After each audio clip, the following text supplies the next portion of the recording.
বাঁকুড়ায় পুকুরের পাশে তৈরি হবে কারখানা, ফ্লাই অ্যাশ দিয়ে তৈরি হবে ইট এবং ইতিমধ্যে কারখানা তৈরির কাজও শুরু হয়ে গেছে। এখানেই স্থানীয়রা তারা বিক্ষোভ দেখাচ্ছেন, তারা সরব হয়েছেন, কারণ তারা মনে করছেন এর ফলে জলে দূষণ ছড়াবে। গ্রামের ঐতিহ্যবাহী ঠাকুর পুকুর নষ্ট হতে দিচ্ছি না, দেবো না।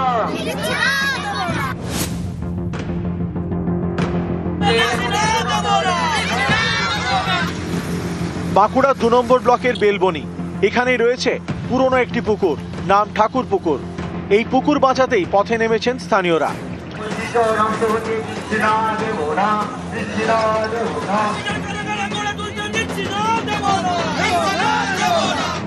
বেলবনিতে রয়েছে পরিশ্রুত জলের ব্যবস্থা, রয়েছে একাধিক কল।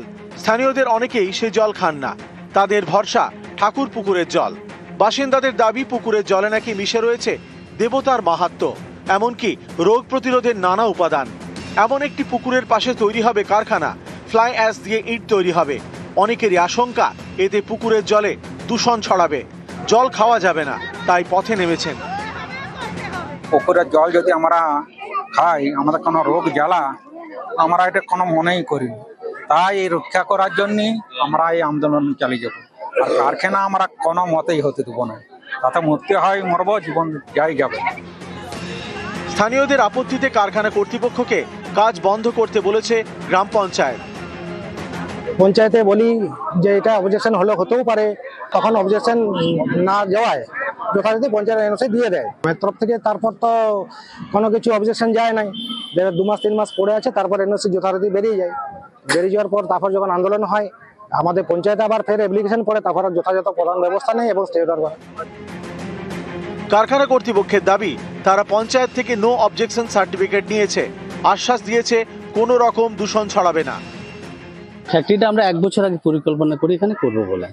লোকাল পঞ্চায়েত থেকে ট্রেড লাইসেন্স নিয়েছি যথারীতি নিয়ম মেনে। পলিউশনের এনওসি আসে আমার কাছে, লোকাল বডি সবাই জানে। ঠাকুর পুকুরের জল যে দূষণ হবে আমি তার পক্ষপাতে আমিও নই। যদি কোনো কারণে আমার ফ্লাই অ্যাশ ব্রিক্স থেকে কোনোদিন 1 ইঞ্চি দূষণ হয়, আমি এখান থেকে ফ্যাক্টরি সরিয়ে পিছনে করে দেবো বা নিয়ে চলে যাব। বাঁকুড়া থেকে প্রিয়ব্রত গোস্বামী, নিউজ 18 বাংলা। কোচবিহারের শীতলকুচিতে সেখানে গ্রামে নতুন রাস্তা, পথশ্রী প্রকল্পে তৈরি হচ্ছে নতুন রাস্তা, কিন্তু হুগলিতে সেখানে অন্য ছবি।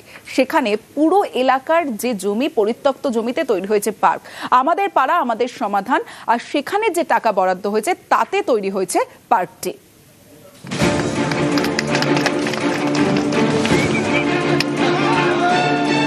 কোচবিহারের শীতলকুচি, এখানকার লালবাজার পঞ্চায়েত এলাকায় তৈরি হচ্ছে পথশ্রীর পাকা রাস্তা। জাদুকুড়া দিঘি থেকে স্থানীয় প্রাথমিক বিদ্যালয় পর্যন্ত প্রায় 3.5 কিলোমিটার এই রাস্তা পাকা করার জন্য বরাদ্দ করা হয়েছে প্রায় 1,66,00,000 টাকা। রবিবার হলো রাস্তার কাজের শিলান্যাস।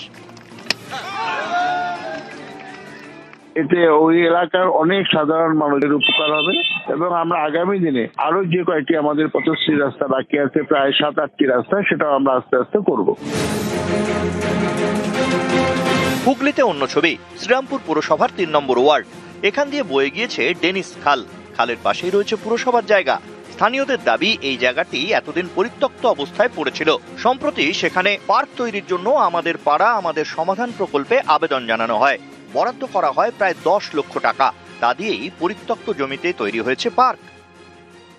এই জায়গাটাতে টোটালটাই বন ছিল, এখানে মানুষজন আসতো না। এইটাকে এত সুন্দরভাবে তুলে ধরলো, কি ছিল আর কি করলো, অবস্মরণীয়। এলাকার মানুষ কোথায় কি কাজ করতে হবে, নিজে এই প্রস্তাবগুলো দিয়ে এই কাজগুলোকে করাচ্ছে, এটা খুব ভালো লাগছে। এটা স্যালুট আমাদের দিদিকে, যে এত সুন্দর প্রকল্প এনে এই ধরনের কাজ, 10 লাখ টাকার কাছাকাছি এই কাজটা হচ্ছে।